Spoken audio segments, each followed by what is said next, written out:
పెట్టి కేవలం ఒక వాచ్మెన్ మాత్రమే ఉండడంతో అక్కడ లోకల్ టీడీపీ లీడర్ ప్రభావం ఉండడం కాస్త అయితే దాంతో పాటు దీనికి తోడు కొంతమంది జర్నలిస్టులు కూడా కలిసి ఇక్కడ ఉన్నటువంటి బిల్డింగ్ లో తాగి తదనాలాడినట్లు మనకు ప్రధానంగా తెలుస్తుంది. ఆ విజువల్స్ చూస్తూ ఉంటే సరస్వతి నిలయాలుగా ఉన్నటువంటి విద్యాలయాలకి విద్యాలయాలు అలాంటి విద్యాలయాలకి ప్రతినిధులుగా ఉన్నటువంటి విద్యాశాఖ అధికారులంతా కూడా రేపటి రోజున కొలువు కావాల్సినటువంటి భవనంలో మద్యం తాగి మొత్తం విచ్చలవిడిగి చేస్తున్నటువంటి దృశ్యాలు మనకు స్పష్టంగా కనిపిస్తున్నాయి. ఎక్కడ నిర్మానుష్య ప్రదేశాలు కనిపించినా అక్కడ మందుబాబులు చిందులేసేటువంటి పరిస్థితి అయితే కనిపిస్తోంది. అయితే సాయి కృష్ణ టీడీపీకి సంబంధించినటువంటి జయకృష్ణ ఎవరైతే ఉన్నారో జయకృష్ణతో పాటు జయకృష్ణ ఫ్రెండ్స్ అంతా కూడా బాగా కలిసి తాగుతున్నటువంటి విజువల్స్ మనకి స్పష్టంగా కనిపిస్తుంది. అక్కడ మద్యం తాగుతూ బిర్యానీ తింటూ ఉన్నటువంటి సిచ్యువేషన్ కనిపిస్తుంది. అయితే ఈ విజువల్స్ బయటికి రావడానికి ప్రధానమైనటువంటి కారణం దీంతో పాటు కొంతమంది స్థానికంగా ఉన్నటువంటి జర్నలిస్ట్ అని చెప్పుకునే సోకాళ్ళు జర్నలిస్టులుగా చలామవుతున్నటువంటి కొంతమంది జయకృష్ణతో కలిసి అప్పటిదాకా తాగి ఆ క్షణం వరకు కలిసి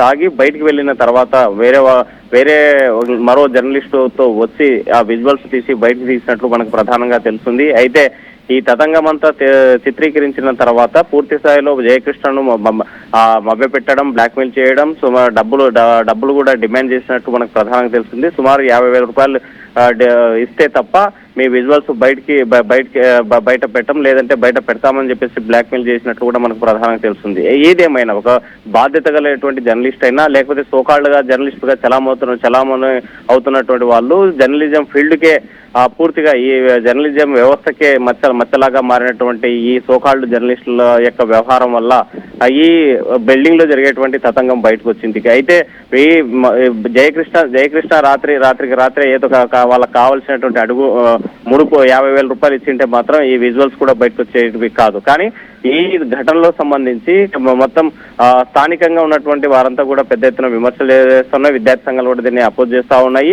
విద్యాలయాలకు ప్రభుత్వ కార్యాలయాల్లో మద్యం తాగడం ఒకటి, దీంతో పాటు బహిరంగంగా కూడా ఇటీవల కాలంలో మద్యం షాపులు విపరీతంగా పెరిగిపోవడం, బహిరంగ ప్రదేశాల్లో కూడా మద్యం సేవిస్తూ అసాంఘిక కార్యకలాపాలు జరుగుతున్నటువంటి నేపథ్యంలో మహిళలు కూడా వ్యతిరేకిస్తున్నటువంటి పరిస్థితి ఉంది. మొత్తానికి చూసుకుంటే మాత్రం ప్రభుత్వ కార్యాలయాలు మందుబావులకు అడ్డాలుగా మారాయి అంటే అవుననేటువంటి సమాధానం మనకు స్పష్టంగా ఈ విజువల్స్ చూస్తే అర్థమవుతుంది. దీనిపైన పూర్తిగా ఒకవైపు జయకృష్ణతో పాటు జయకృష్ణను ప్రేరేపించి ఆ బిల్డింగ్ లో కూర్చునేలాగా ఉన్నటువంటి దీని వెనుక ఉన్న సోకాళ్ళు జర్నలిస్టులతో పాటు వీరందరి మీద కూడా చట్టపరమైనటువంటి చర్యలు తీసుకోవాలి, వాళ్ళ మీద క్రిమినల్ కేసులు నమోదు చేయాల్సినటువంటి అవసరం ఉందని చెప్పేసి పబ్లిక్ నుంచి డిమాండ్ వ్యక్తమవుతున్నటువంటి పరిస్థితి మనొచ్చు. రైట్, ఇప్పుడు అధికారులు ఏం చెప్తున్నారు? విద్యాశాఖ అధికారులు అది ఇంకా బిల్డింగ్ పూర్తిగా మాకు హ్యాండ్ ఓవర్ కాలేదని చెప్తున్నప్పటికీ అంటే దాటవేయడం అనుకుంటున్నామా, లేదంటే అది పర్యవేక్షణ లేకపోవడం అనుకోవాలా? నిజంగానే అక్కడ సెక్యూరిటీ సిబ్బంది నిర్మాణ దశలో ఉన్న బిల్డింగ్ అయినా సరే అది ప్రభుత్వ ఆస్తి కాబట్టి కొంత సెక్యూరిటీ ఉంటారు, లేకపోతే అక్కడ జరిగేటువంటి యాక్టివిటీస్ని ఎప్పుడు మానిటర్ చేస్తూ ఉంటారు. ఇలా ఏం జరిగింది? ఎవరు మానిటర్ లేకుండానే జరిగిందా, లేదంటే వారిని సైతం బెదిరించి టీడీపీ నాయకుడిగా చలామణి అవుతున్నటువంటి జయకృష్ణ అండ్ ఇంకొంతమంది ఎవరైతే మీరు చెప్తున్న మరికొంతమంది ఉన్నారో వారందరూ కూడా బెదిరించి లోపలికి వెళ్ళారా?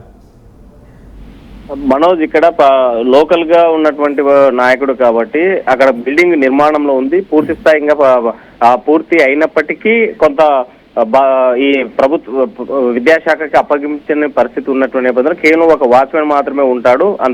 ఆ లోకల్ గా ఉన్నటువంటి లీడర్ ప్రభావం ఒకటి, దీంతో పాటు మేము జర్నలిస్టులము కూర్చోవడానికి ఏం కాదులే అని చెప్పేసి ఆ వాచ్మెన్ ని మభ్యపెట్టడం, అతను బెదిరించడం వల్లే తను కాదనేటువంటి పరిస్థితుల్లో అక్కడ వాళ్ళకి అనుమతించాల్సి వచ్చింది. ఒకవేళ అడ్డుకునేటువంటి ప్రయత్నం చేస్తే లోకల్ గా ఉన్నటువంటి నాయకుడు ఉన్నటువంటి చిన్న కొలువు అక్కడ పని చేసుకుంటాడు, రోజువారీ కూలీగా ఉంటాడు, వాచ్మెన్ గా ఉన్నటువంటి వ్యక్తిని మరి ఆ ఉపాధి పోతుందనేటువంటి భయంతో కూర్చోబెట్టాల్సి వచ్చిందని చెప్పేసి మనకు స్పష్టంగా కనిపిస్తుంది. ఎందుకంటే తను మాట్లాడేటువంటి విధులు ఇక్కడ ఎవరు కూర్చోబెట్టారంటే ఏదో సార్ చెప్పాడు కూర్చోబెట్టాను, ఏ సారు చెప్పాడు అనేటువంటిది అతను బయటికి చెప్పలేకపోయినప్పటికీ అతనికి ఉద్యోగ భద్రత కావాలి అనేటువంటి ఉద్యోగ భద్రత చూసుకున్నాడు. తప్పని పరిస్థితుల్లో వాళ్ళ లోకల్ గా ఉన్నటువంటి నాయకుడి ప్రభావంతో పాటు కొంతమంది సోకాళ్ళు జర్నలిస్టులుగా చలమవుతున్నటువంటి వాళ్ళు మరి ఇంకేదైనా ఇబ్బంది పెడతారనేటువంటి భయంతోనే వాచ్మెన్ అనుమతించినట్టు తెలుస్తుంది. అయితే దీని మీద విద్యాశాఖ అధికారులు కావచ్చు, లేకపోతే బిల్డింగ్ నిర్మాణంలో ఉన్నటువంటి కాంట్రాక్టర్ తో పాటు దాని బాధ్యత ఉన్నటువంటి అధికారులు కూడా తప్పనిసరిగా సెక్యూరిటీ పెట్టాల్సినటువంటి అవసరం ఉంది. ఒకవేళ మనం మద్యం దాగి వెళ్ళిపోయితే సమస్య లేదు, వెళ్ళిపోవడం అనేది కూడా తప్పే. అయితే అలాంటిది మద్యం తాగినటువంటి మత్తులో ఇంకా అసాంఘిక కార్యక్రమాలు పాల్పడితే ఎవరు బాధ్యత వహించాల్సి వస్తారు? అయితే బిల్డింగ్ కన్స్ట్రక్షన్ జరిగేటువంటి క్రమంలో అక్కడ కావాల్సినటువంటి కాస్ట్లీకి సంబంధించినటువంటి మెటీరియల్స్ కూడా, బిల్డింగ్ నిర్మాణం కావాల్సినటువంటి, భవన నిర్మాణం కావాల్సినటువంటి మెటీరియల్స్ కూడా పోగు చేసి ఉంటారు. ఇవన్నీ అక్కడి నుంచి తీసుకెళ్తే ఎవరు బాధ్యత వహిస్తారని, ఎవరు బాధ్యత వహించాలనేటువంటిది కూడా దీని మీద వెలువెత్తుతున్నటువంటి పరిస్థితి అయితే కనిపిస్తుంది. సో ఏదేమైనా సరే తప్పనిసరిగా ఇది జరగడం మాత్రం తప్పు. అలాంటి పబ్లిక్ ప్లేసెస్ తో పాటు ప్రభుత్వ కార్యాలయాల్లో ఇలాంటి ఘటనలు జరగడాన్ని స్థానికులు మాత్రం పూర్తిగా వ్యతిరేకిస్తున్నటువంటి పరిస్థితి అయితే కనిపిస్తుంది. Manoj, thank you Hussain. నంద్యాల జిల్లా నూనెపల్లిలో ఎంఈఓ ఆఫీస్లో టీడీపీ నేత తమకు సంబంధించి మరొక 4 దోస్తులతో కలిసి, ఫ్రెండ్స్తో కలిసి డైరెక్ట్గా విందు ఏర్పాటు చేశాడు. అది ప్రభుత్వ కార్యాలయం, ఎంఈఓ కార్యాలయంగా ఆ భవనం నిర్మిస్తూ ఉన్నారు. ఇంకా పూర్తి స్థాయిలో హ్యాండ్ ఓవర్ జరగలేదు. హ్యాండ్ ఓవర్ జరగకపోయినా పర్యవేక్షణ ఉండాల్సిందే. లోకల్స్ కాబట్టి అక్కడ వాళ్ళందరినీ మభ్యపెట్టి ఏకంగా బిల్డింగ్ పైకి ఎక్కి బిల్డింగ్ లోపలికి వెళ్ళిపోయి ఓ పడక మంచం వేసి 4 కుర్చీలు వేసి మద్యం బాటిల్ తీసుకొచ్చి తాగడం మొదలుపెట్టారు. విందు, చిందు, బిర్యానీ, మద్యం, బీర్ బాటిళ్ళు. ప్రభుత్వ కార్యాలయం, ప్రభుత్వ ఆస్తి, ప్రజల ఆస్తి. ఇక్కడ మనం ఎటువంటి కార్యక్రమాలకు పాల్పడకూడదు అని చెప్పేటువంటి ఇంకిత జ్ఞానం కూడా లేకుండా టీడీపీ నేత జయకృష్ణ చేసినటువంటి ఈ నిర్వాకం చర్చ జరుగుతోంది. జయకృష్ణ మందు పార్టీ చేసుకున్నాడు. అయితే దీని వెనక ఇంకో కథ కూడా ఉంది. దాంతో పాటుగా పార్టీ చేసుకున్న వ్యక్తులు బయటకు వచ్చి మళ్ళీ బ్లాక్మెయిల్ చేస్తారు డబ్బులు ఇవ్వమని. ఈ వీడియో రికార్డ్ చేసి డబ్బులే కనుక ఇచ్చుంటే వీడియో కూడా బయటకు వచ్చేది కాదు. డబ్బులు ఇవ్వలేదు కాబట్టి వీడియో బయటకు వచ్చిందనేది మా ప్రతినిధి హుసేన్ చెప్తున్నట్టుగా తెలుస్తోంది. సో ప్రజెంట్ ఏదేమైనా ఒక ప్రభుత్వ కార్యాలయంలోనే ఇంతలా యథేచ్ఛగా మద్యం సేవిస్తూ వీడియోలు లైవ్లో పట్టుబడ్డారంటే వీళ్ళు ఎటువంటి విధంగా శిక్షించాలి. అట్ ది సేమ్ టైం నాకు తెలిసి మీ చుట్టూ ఉన్నటువంటి ప్రాంతాల్లో కూడా ప్రభుత్వ స్కూళ్ళలోనో, ప్రభుత్వ ఆసుపత్రుల్లోనో, చాలా రూరల్ ఏరియాస్లో, గ్రామీణ ప్రాంతాల్లో ఎక్కువగా ఇటువంటి కార్యక్రమాలు జరుగుతుంటాయి. కొంతమంది చిల్లర వెధవలు, కేటుగాళ్ళు రోడ్లపైకి వచ్చి ఇష్టానుసారంగా వ్యవహరించే వాళ్ళు రాత్రి వాటిని అడ్డాగా మార్చుకొని మద్యం సేవిస్తూ ఉంటుంటారు. సో మీ చుట్టూ అటువంటి ఏదైనా సమస్య కనుక ఉంటే డెఫినెట్గా ఇటువంటి వ్యాపారం, ఇటువంటి 4-5 సార్లు వీళ్ళ యొక్క మొహాలు బయట చూపించి సమాజంలో వీళ్ళు చేస్తున్నటువంటి ఈ పిచ్చి వేషాలని పబ్లిక్కి చూపిస్తే కానీ వీళ్ళు మానుకోలేరు. కాబట్టి ఇటువంటి విధంగానే మీరు కూడా ఇబ్బంది పడ్డారైతే వెంటనే ఆర్టీవీ దృష్టి తీసుకురండి, కామెంట్ చేయండి. మీ దగ్గర ఏదైనా వీడియోస్ ఉన్నా కూడా ఆర్టీవీకి షేర్ చేసే ప్రయత్నం చేయండి.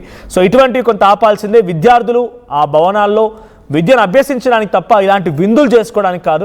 ఇటువంటి సో కాల్డ్ లీడర్ల పేరుతో లేకుంటే ఇష్టానుసారంగా వ్యవహరించినటువంటి ఆ కొంతమంది చిల్లర వెధవల వల్లే ఇటువంటి ప్రమాదాలు జరుగుతూ ఉన్నాయి. విద్యార్థుల యొక్క విద్యాలయాలు కూడా ఇటువంటి నీచ పనులకి నిలయాలుగా మారుతున్నాయి. So please do comment. మీరు ప్రభుత్వ పాఠశాల చదువుతున్నా లేకుంటే మీ చుట్టూ ప్రభుత్వ పాఠశాల, ప్రభుత్వ కార్యాలయం లాంటిది ఉన్నా ఇటువంటి విషయాలకి, ఇటువంటి విందులకి, విడ్డూరాలకి అడ్డాగా మారితే ఆ వీడియోస్ని, ఆ డీటెయిల్స్ని మాకు షేర్ చేసే ప్రయత్నం చేయండి, కామెంట్ చేయండి.